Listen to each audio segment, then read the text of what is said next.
Altered Beast is often considered one of the signature games of the Sega Genesis. For many, this game was considered classic because for a certain period of time, it was actually packaged with the Genesis. So for many, this was the first Genesis or Mega Drive game they played. From what I understand, this is actually a very accurate port of the arcade original game, though apparently it's a little bit slower. Now, I'm not playing this off a Genesis, and I'm not playing this off the Virtual Console.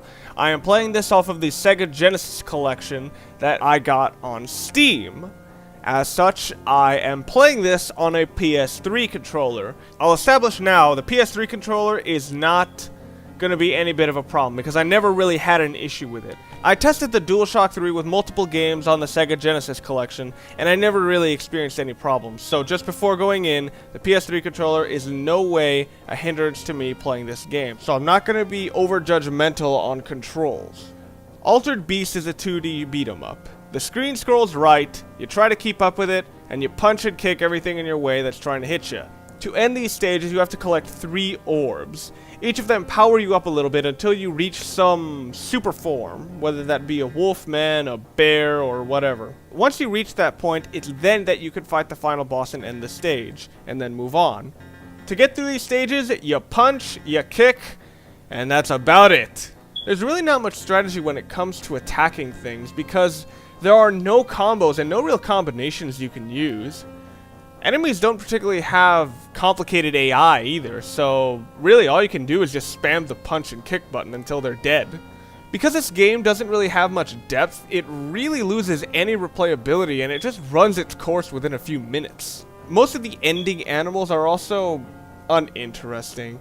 I mean, there's a couple of times when I felt that the animal form was a really good reward, but that's really just about one form. Most of the other ones just are kind of weak.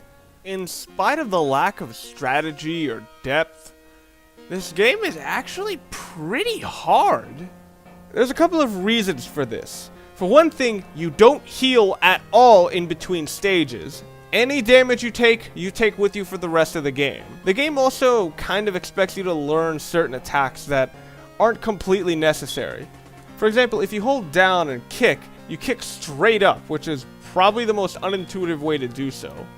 Also, holding up and jump makes you do a super jump, which really makes me wonder why this combination needed to be here at all.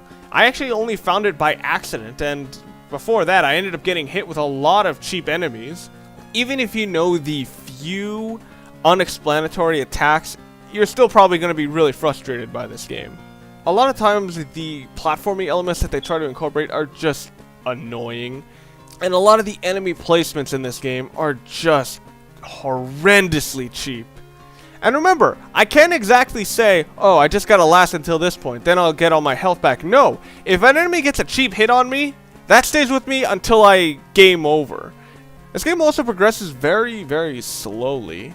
Since completion is based on attaining the orbs, all you're doing is just waiting for a blue animal to come out so you can get it. Everything else is just filler up to that point. There's also almost no variety. Yeah, there are a couple of changes with the enemy, but your strategy is basically the same for most of them. Just punch and kick.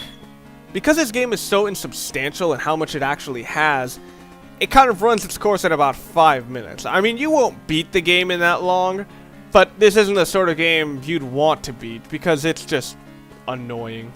There are just too many cheap enemies. The ending bosses are mostly cheap, except for the first one. He's cool. And there's simply not too much to this game at all. This game is minorly entertaining for about 5 minutes, and there are a couple of interesting moments. But for both myself and general audiences, Altered Beast gets about 3. There's not much very specific to my own tastes, and I think a lot of you guys would end up having the same experience that I did. So in spite of the fact that this game is pretty damn weak, why is it still so well remembered?